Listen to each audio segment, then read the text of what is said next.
नमस्कार, मैं हूं इंद्रजीत और आप देख रहे हैं बुक्स न्यूज। पिछले कई महीनों से बारूद की गंध और सायरन की गूंज में दबी मिडिल ईस्ट की धरती पर आज एक अलग ही मंजर देखने को मिल रहा है।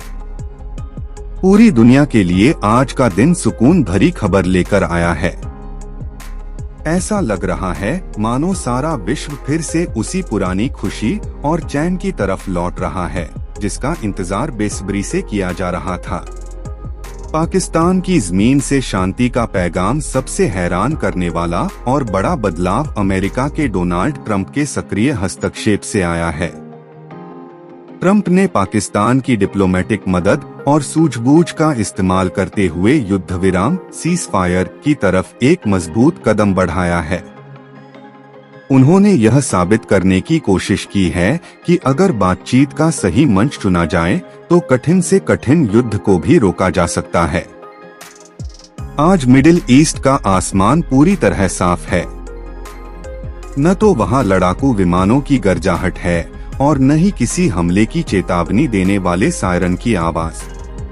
लोग अपने घरों से बाहर निकल रहे हैं और बाजारों में वही पुरानी रौनक लौटती दिख रही है जो महीनों पहले गायब हो गई थी।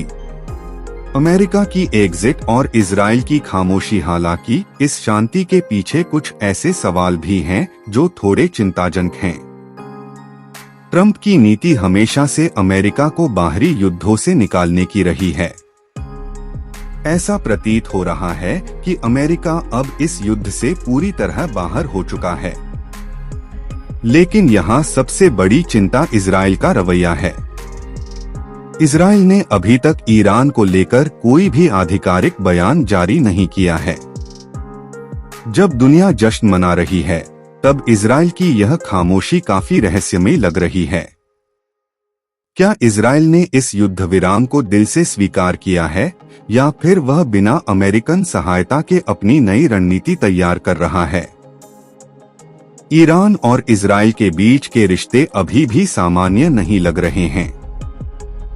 अगले 2 हफ्ते अग्नि परीक्षा का समय, युद्ध विराम होना एक बात है, लेकिन उसे बनाए रखना दूसरी।